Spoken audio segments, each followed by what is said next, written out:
pessoal, começamos aqui mais um episódio da série Fonoaudiologia e Infância e hoje a gente vai falar sobre um dos grandes dilemas da maternidade, mamadeiras e chupetas. Afinal, eles têm uma função, têm um papel? Ajudam ou atrapalham no desenvolvimento da criança? Assim como os outros temas que a gente discutiu ao longo da série, esse essencialmente tem uma atuação fundamental do fonoaudiólogo, até porque aqui a gente está falando de mais uma etapa do processo de desenvolvimento oral das crianças. E eu quero dar as boas-vindas mais uma vez à nossa querida Vivi Colino. Tudo bem, Vivi? Olá, tudo bem, Sayuri? Boa tarde. Olá! Vamos falar hoje de um tema super polêmico, vamos dizer assim, no universo da maternidade, não é mesmo, Vivi? Eu mesmo aqui em casa vou te confessar que eu tenho 2 exemplos e realmente é um desafio quando a gente toma uma decisão e aí depois tem o processo de desmame. Então, assim, estou super ansiosa para essa nossa conversa também. Vivi, mas antes de mais nada, queria ouvir um pouco de você. Qual é o papel, qual é a função das mamadeiras e chupetas? Até no processo, vamos dizer assim, de desenvolvimento da sucção, eventualmente, que função ela ocupa nesse universo da saúde oral das crianças? Ok. Esse é um dos grandes, o calcanhar de Aquiles da fonoaudiologia, eu diria, né? Imagino.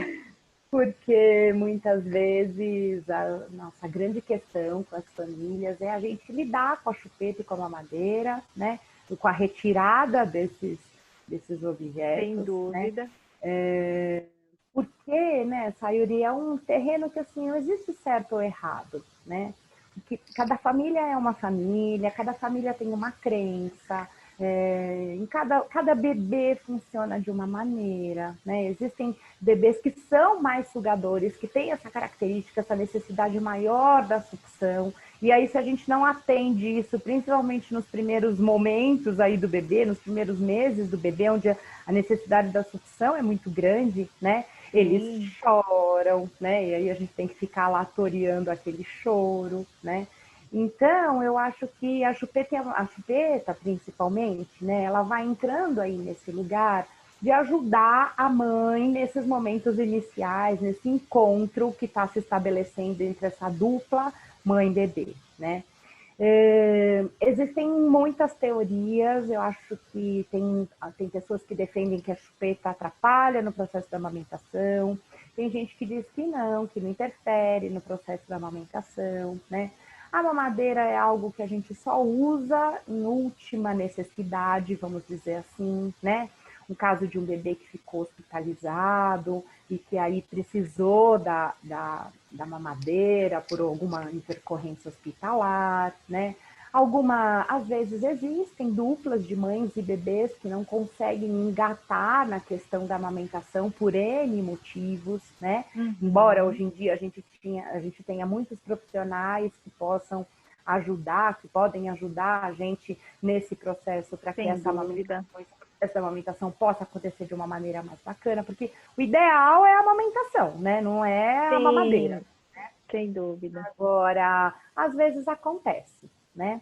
O que a gente precisa ter em mente é que a sucção ela é importante, ela é organizadora para o bebê nos primeiros momentos. Seja a sucção da chupeta, seja a sucção do peito materno, seja a sucção da mamadeira, sugar é organizador para esse bebê, né? Não é só um meio dele se alimentar, é um meio também dele se acalmar, é o que dá para ele uma sensação de saciedade em relação à fome, em relação às cólicas, que às vezes no primeiro momento elas são bem intensas mesmo, né? E a prostituição pode trazer uma sensação de acalanto aí para esse bebê, e aí entra nesse lugar de acalmar o bebê, né? Isso que você está falando, Vivi, é tão verdade que uma vez uma profissional também super referência nessa área fez uma alusão que eu nunca mais esqueci. Na época eu nem era mãe ainda e aquilo foi tão marcante para mim. Ela falou, não é à toa que em inglês chupeta chama pacifier. né?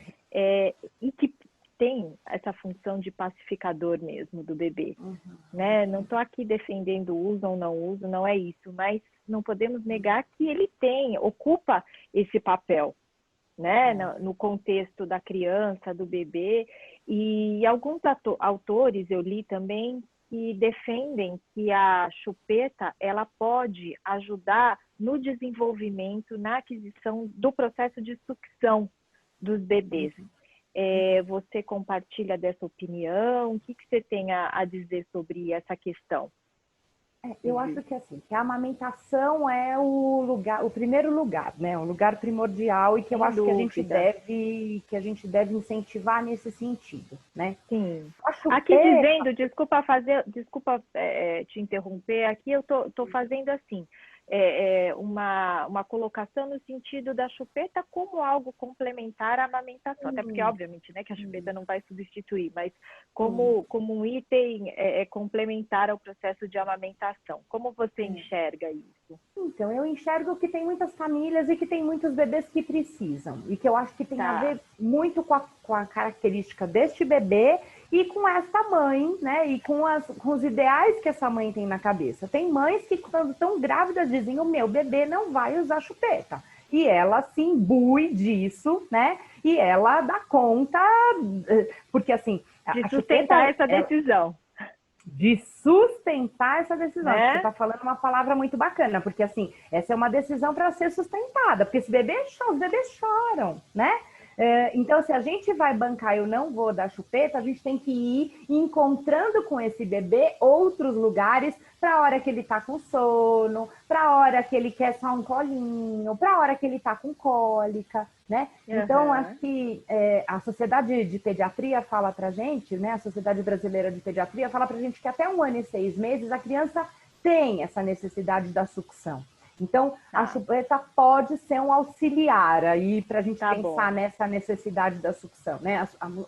A sucção, ela ajuda no desenvolvimento da musculatura oral, né? Por isso que muitas vezes ela é o vilão dos fonoaudiólogos, porque se ela perdura por muito tempo, e aí muito tempo eu vou dizer acima de 1 ano e meio, 2 anos, a gente pode ter consequências negativas para essa musculatura, consequências negativas para a fala, para a aquisição dos fonemas, para a alimentação, para o posicionamento correto dos dentes. Então, tem uma série de consequências que a chupeta e a mamadeira pode trazer aí, se for um uso prolongado, né? Vivi, a gente está falando aqui de chupeta, tem crianças que chupam o dedo, né? Que não pegam a chupeta e pegam o dedo.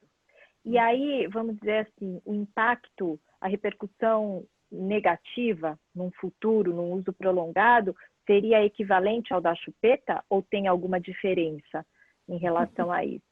Tem uma diferença básica, que é a chupeta a gente banca, joga fora, e o dedo a gente não corta. O dedo não dá para jogar fora, né? Acho que a gente tem essa diferença, né? Algumas vezes eu já recebi mães de recém-nascidos no consultório me dizendo: mas ele chupava o dedo no ultrassom, porque desde o ultrassom a gente via chupando o dedo, né? Então a sucção digital é também um hábito deletério, que a gente chama, né? Algo que pode trazer consequências para todos esses aspectos. Sem dúvida, funcional, ortodôntica, né? Com certeza. Isso, né? E a gente tem que pensar, né, Sayuri, que tanto a chupeta como o dedo, eles conforme a criança vai crescendo, e por isso que a gente fala 1 ano e meio, 2 anos, são objetos, né, o dedo ou a chupeta, eles começam a entrar num outro lugar para essas crianças. Sem dúvida, sem dúvida. O lugar de eu tô triste e eu chupo a chupeta, eu tô frustrado e eu ponho o dedo na boca. Eu tô com sono, porque essa dinâmica do sono é uma dinâmica que leva um certo tempo para o bebê. Que acaba virando uma associação de sono, né? Sem dúvida nenhuma. Exato, como disparador desse sono, né? Então, a chupeta vai entrando aí, né? Vai fazendo entrelaços com o desenvolvimento emocional, psíquico dessa criança. Por isso que depois também fica tão difícil a gente fazer a retirada, né? Porque aí mistura algo que era orgânico, uma necessidade de sucção, com algo que entra no lugar para substituir a saudade da mamãe, substituir uma fominha na hora que não dá para resolver, né? E aí ela vai entrando nesse lugar de, muitas vezes a gente diz lá no consultório, né, de um jeito bem duro às vezes, mas ela vai entrando para tampar a boca dessa criança em alguns momentos, né? E é aí verdade. que a gente vai, enquanto fonoaudiólogo, se preocupando com isso, né? Sem dúvida. Vivi, como você falou, é muito importante que as famílias que decidem por oferecer, vamos dizer assim, esse objeto para a criança, eles têm que ter a consciência de que em algum momento vão ter que passar pelo processo da retirada, o desmame, que a gente sabe que tem, enfim, todas as dificuldades, como todo desmame e desfraude, vamos dizer assim. Você falou da recomendação da Sociedade Brasileira de Pediatria e tudo mais, então a gente poderia dizer que qual seria, vamos dizer assim, uma idade, uma faixa etária ideal para pensar nesse desapego da chupeta? Até os 2 anos, eu acho que dá para a gente ir levando, né? Dá para a gente oferecer a chupeta. E claro, de novo, né? A gente põe aí 2 anos, porque é uma idade onde a criança já tem um desenvolvimento de linguagem um pouco melhor, a compreensão dela tá bacana. Então dá para a gente ir começando a estabelecer as primeiras negociações. Olha, você acordou, então agora que você acordou, a gente vai guardar a chupeta aqui embaixo do travesseiro, põe na caixinha e guarda embaixo do travesseiro, chupeta não sai da cama, né? Então, dá para a gente começar fazendo algumas negociações com a criança no sentido de restringindo esse uso para que esse hábito não vá ficando cada vez maior, né? Que essa presença não vá ficando cada vez maior na vida dessa criança. Quanto mais presente e quanto mais funções essa chupeta tem na vida da criança, mais difícil é a retirada. Embora crianças sejam sempre surpreendentes, né? Eu sou uma apaixonada pela infância, porque acho que se tem uma coisa que é uma caixinha de surpresa, são as crianças, né? Elas se balizam muito por aquilo que elas entendem que a gente decidiu, né? Então, às vezes, quando os pais me perguntam, você acha que está na hora de tirar a chupeta, né? A minha primeira pergunta é assim, como é que vocês estão pensando sobre isso? Porque essa criança vai sentir, porque ela está habituada, né? Como qualquer hábito, mas se vocês estiverem decididos e se tiver claro para vocês que vocês estão fazendo algo que é positivo para o desenvolvimento, que essa retirada é algo necessário para que ela continue o desenvolvimento tanto orofacial como emocional dela, né? Porque uma criança que está chorando porque ela caiu, machucou o joelho, né? E a gente põe a chupeta para acalmar esse choro. Se a gente consegue ir trocando isso por uma conversa, ai, fez dodói, a gente vai cuidar. Se a gente vai trocando essa chupeta por uma conversa e essa criança vai assimilando que ela não precisa da chupeta para se acalmar num momento como esse, né? A gente vai começando a desfazer esse laço emocional que essa criança desenvolve com a chupeta e aí a retirada vai ficando cada vez mais fácil. Mas acho que você tocou num aspecto, num ponto muito importante, que é as famílias que decidirem introduzir e pensarem que, ok, eu vou colocar chupeta, ou porque eu já tinha decidido que para mim tudo bem, chupeta, ou porque meu bebê chorou tanto, que teve uma noite que eu tinha uma lá, que eu ganhei no chá de bebê no cantinho e que eu resolvi dar e foi a noite do sossego, né? Eu acho que existem essas situações, a gente sabe, né? Quando a gente é mãe no dia a dia, existem essas situações, sem dúvida. Então, acho que o importante tomando a decisão de oferecer isso para a criança, a gente entender que a gente vai também ter que se implicar nesse processo de retirada, né? Sem dúvida. Quanto mais decidido os pais estiverem, quanto mais certos que eles estiverem que é o momento adequado para essa retirada, mais chance tem disso dar certo. Eles percebem a nossa firmeza, a nossa decisão, mesmo que isso já dito, né? Isso que você está falando é tão importante porque para qualquer coisa, né? Para qualquer tipo de abordagem, a gente precisa estar muito seguro porque a gente transmite essa segurança para a criança em todas as questões. E eles são muito espertos e muito sensíveis em relação a isso. Então, isso que você está falando, eu acho que é tão importante, porque a gente, em primeiro lugar, a gente tem que avaliar se a gente está pronto para assumir essa decisão, esse momento. Aqui você sabe Porque que o vai ter o canal, chorinho, né, Sayuri? A gente tem sem que ter dúvida, clareza que vai ter o chorinho, que vai ter a sem hora de dúvida. dormir, ele vai falar, eu quero minha Pepe, e a gente vai falar, ai, a Pepe não tem mais, agora tem o bichinho, a mamãe fica aqui com você até você pegar no sono, né? Da gente oferecendo outras coisas um pouco maiores para essa criança, né? De uma criança um pouquinho maior e para ela poder ir se desvencilhando desse apego. A gente tem que ter essa clareza, né? Como eu Sim, estava dizendo, algumas crianças são surpreendentes, né? A minha filha mais velha foi muito surpreendente. Ela começou a morder a chupeta e a hora que a chupeta ficou mordida, começou a sair uns pedaços, eu fiquei preocupada que ela fosse engolir. Eu falei para ela, Maria Clara, essa chupeta não dá mais, filha. Ela ela falou, é lixo, né? Eu falei, isso, é lixo, essa chupeta não dá mais, tá ficando perigosa para você. E eu já tinha decidido, olha lá, eu já tinha decidido que eu não ia comprar outra, né? Ela foi lá, jogou a chupeta no lixo, na hora de deitar, ela falou, não tem chupeta? Eu falei, não, não tem chupeta. Ela deitou e dormiu. Agora, casos raros esses, né, Sayuri? Não é sem comum da gente ver dúvida. crianças Não, não decididas, é. porque né, as decisões das crianças aí vão É, entrando também. A gente vai e descobrir eu que tem acho que é importante, eu acho que a gente levantar uma questão, a importância de você bancar e sustentar essa decisão. Porque sem a pior dúvida. coisa é como a questão, enfim, das repreensões e tudo mais, que aí você vai para o âmbito comportamental. Mas uma vez que você toma uma decisão, não volte atrás, né? Porque senão você perde a credibilidade com a criança e aí a criança sabe, ah, não, mas eu vou dar um jeitinho, vou negociar e vou conseguir de novo. Então, por Sem isso dúvida. que A gente é não uma pode. situação, Vivi, desculpa te interromper, mas que eu acho que assim é um momento muito delicado e que a gente, enquanto pais, enquanto cuidadores, precisa tratar isso com muito cuidado, com muito afago, né, para a criança, para que não seja algo assim totalmente disruptivo e traumático.